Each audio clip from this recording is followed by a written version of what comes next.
Bakın biz bu ürünü gerçekten Türkiye'de, Adana'da üretiyoruz. Design in Adana, made in Turkey. Ailemizden 5 kuruş para almadık ya. Peki biz bu işe gireceğiz. Dünyayı sallayacağız. Tüm dünyaya ürün satacağız. 120 ülkeye ihracatımız var. Fabrikayı ben 32 yaşındaydım. Kuzenim de 27 yaşındaydı. O zaman kurduk. 6 yıl önce.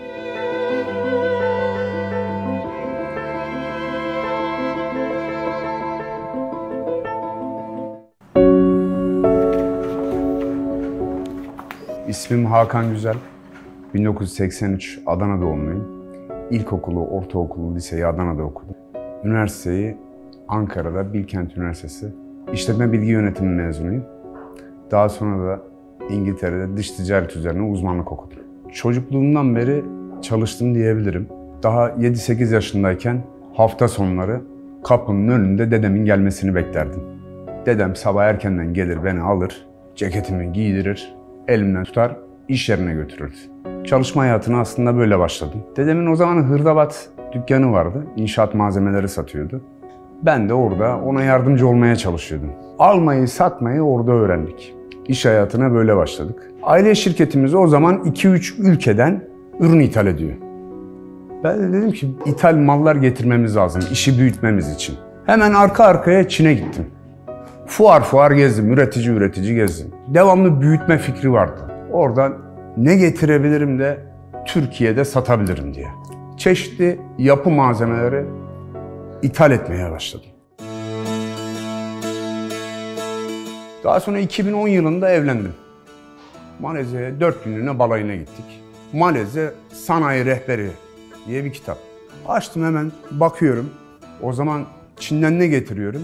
Hortum, çim halı, seramik, eldiven, merdiven, bir sürü getirdiğim yapı malzemesi var. Ya rehberin içinde de bir tane üreticisi yok onun. O araştırırken duvar kağıdını gördüm. Duvar kağıdı da ben bu Çin'den ithal edip Türkiye'de sattığım ürünler var ya. Sattığım yerlerin çoğunda gördüğüm bir ürün. İşte seramiği kim alıyor? Dekorasyoncu alıyor. Çim halıyı kim alıyor? Dekorasyoncu alıyor. Ben tamam buldum nereye gideceğimizi. 2-2,5 saat sonra Malezya'da bir sanayi bölgesine vardık. Duvar kağıdı fabrikası. İşte rehberden buldum. Burası. Geldik duvar kağıdı üreticisine. Dedik biz Türkiye'den geliyoruz. Duvar kağıtlarınızı görebilir miyiz? Hemen katalogları getirirler. Sayfaları çeviriyoruz. Baktım bayağı da güzel bir ürün. Sonra ürünleriniz güzel, ticaret yapmak istiyorum dedim. Şans eseri fabrika sahibi de oradaymış. Fabrika sahibi geldi.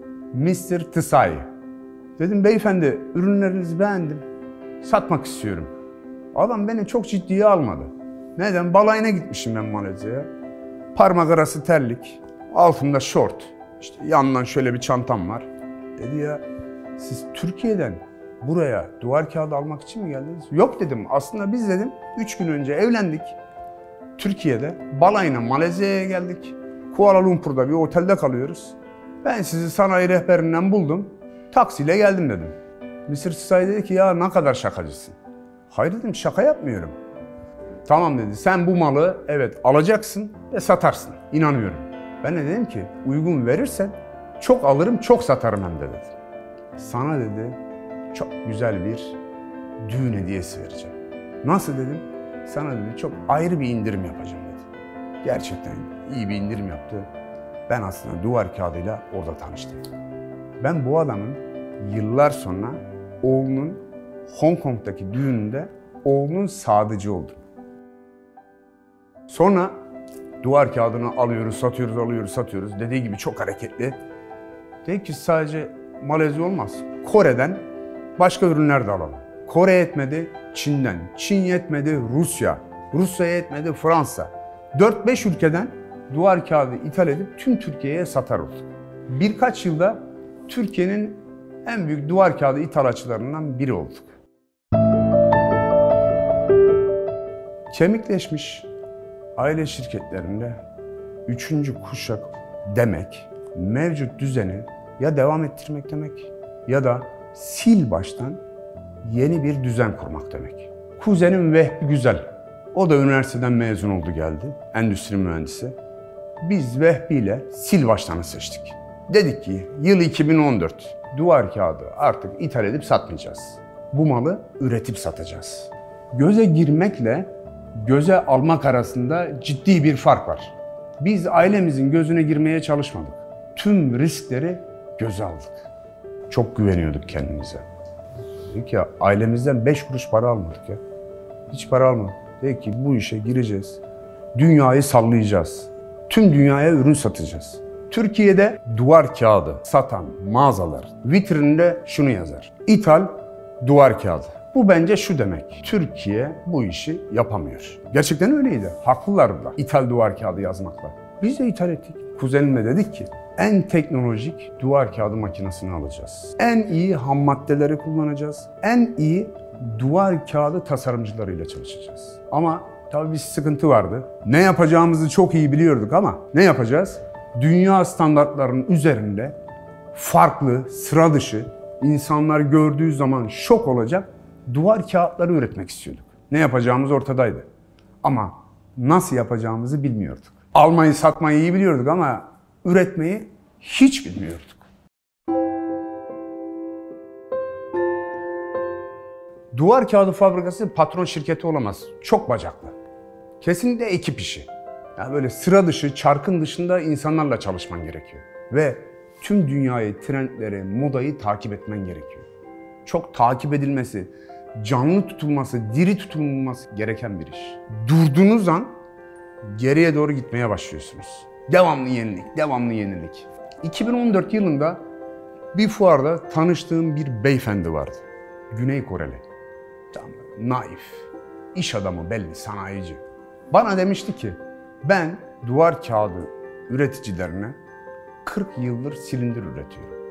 Biraz da böyle sohbetimiz olmuştu. Hemen dedim bu Koreli beyefendiyi aradım. Aradım.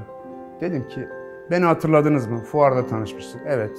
Türkiye'de sıra dışı ürünler üretebileceğim, farklı duvar kağıtları üretebileceğim bir fabrika kurmak istiyorum.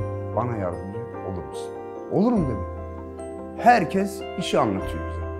Nasıl olur falan. Ama herkesin dediği tek bir şey var. Ya emin misiniz? Ya işte eminiz, geliyoruz gidiyoruz. Bu ürünü satıyoruz, üreteceğiz. Ben tabii emin misiniz diye devamlı soruyorlar. İçinde bir korku da var tabii. Ya ne olabilir yani hani sonuçta?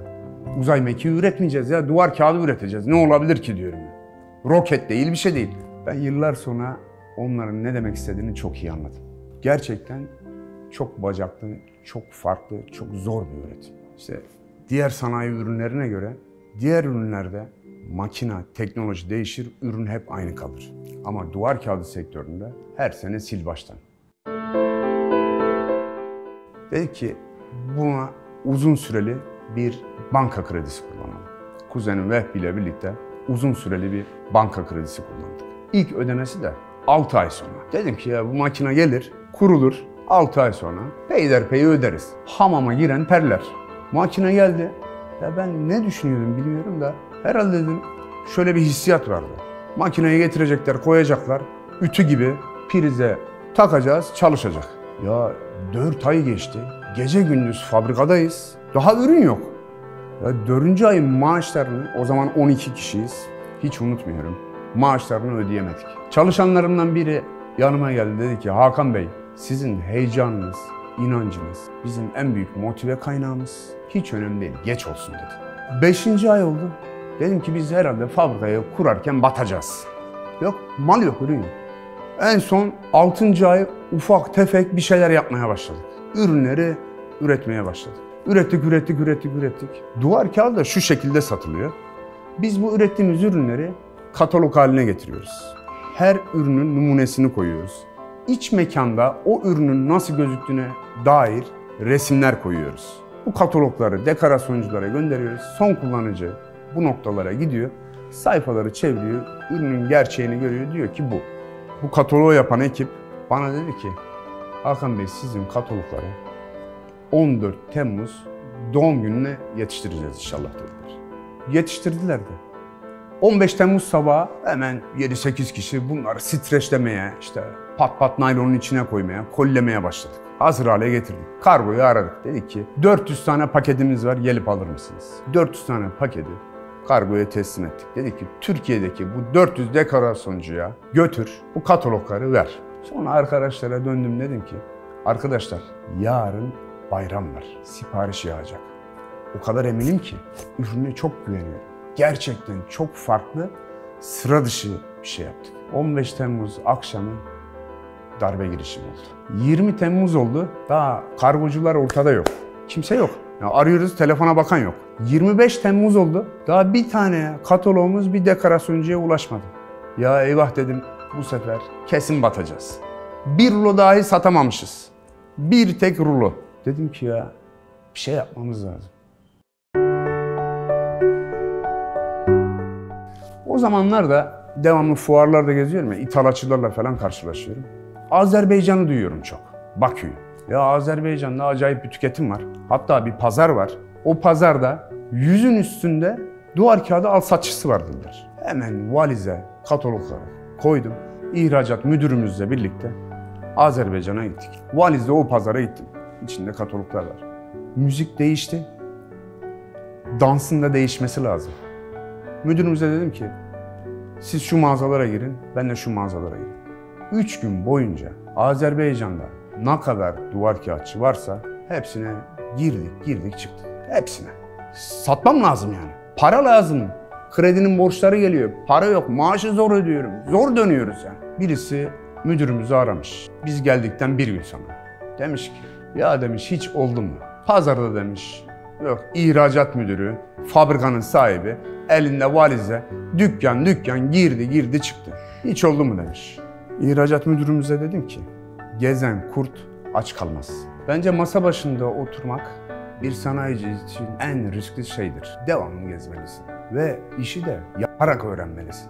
Duyarak değil. Yaşım 38, 60'tan fazla ülkeye gittim. Ve bu 60 ülkeye sadece duvar kağıdı satmak için ve o pazarı araştırmak için gittim. Çok seyahat ettim ama çok büyük bir silahım var tabii. Hep söylediğim bir şey var. İyi tasarım, çağın üstünde tasarım. Şu an Azerbaycan'da 11 tane Adabolu yazılı duvar kağıdı satan nokta var. Fabrikamızın bünyesinde Teknoloji Bakanlığı onaylı Ar-Ge ve Tasarım Merkezi var. Kendi ürünlerimizi kendimiz de tasarlıyoruz. Aynı zamanda dünyaca ünlü tasarım stüdyolarıyla da çalışıyoruz. İşte Adana'da doğduk, büyüdük. Burada para kazandık. Burada büyüdük. Dedik ki anlamlı olsun. Adana'nın adası, wallpaper'ında Bolu. 120 ülkeye ihracatımız var. Kendimizi yetiştirdik. Çok genç ve dinamik bir ekibimiz var. Toplam 130 kişiyiz. Yaş ortalamamız 33. Kadın çalışan sayısı erkek çalışan sayısının tam 2 katı. Kolombiya, Peru, Fas, Ukrayna, buralardan çalışanlarımız var. Evet, hep hangi ülke hangi dili konuşuyorsa o dili ana dili olan satış temsilcisi alıyor. O ülke temsilcisi o. Hepsi de Adana'da yaşıyor, evet. Biz bir rüya takımıyız aslında. Atatürk'ün kendime ilke edindiğim bir sözü var. Der ki, kısa zamanda çok işler başardık. Biz de ekip olarak kısa zamanda sıfırdan 120 ülkeye ihracat yapmaya başladık. Bu tabii ki de ekip işi, özveri işi. Warner Bros'un dünyada duvar kağıdı olarak üreten tek fabrikayız. İşte Superman, Batman, Wonder Woman, Taş Devri, Tom and Jerry, Harry Potter, bunların, bu karakterlerin hepsini duvar kağıdı olarak üretmeye başladık. Ve tüm dünyaya da tabii ki de satmaya başladık. Yani diyoruz ya, hep ileri, hep büyüyelim, bir şeyler yapalım, daha fazla ihracat yapalım. Duvar kağıdını çünkü tüm dünyaya satıyoruz. Böyle bir müşteri yelpazesi var, başka ne satabiliriz? Gördüm ki dijital baskı sektörü hızla büyüyor. Vehbi ile hemen karar aldık, ortağım. Dedik ki dijital baskı sektörüne yatırım yapalım. Ne yapacağız peki? Dedim ki ürettiğimiz duvar kağıtlarıyla kombinleyebileceğimiz perdeler, döşemeli kumaşlar, kırlentler, puflar üreteceğiz. Ve birçok ürün. Müşteri beğenisine öyle sunacağız. Tekstil sektörüne de böylelikle girmiş olduk. Biz ekip olarak Made in Turkey etiketinin çok büyük bir destekçisi olduğumuzu düşünüyorum. Özellikle de aşkla, zanaatla ürettiğimiz desenlerimizden.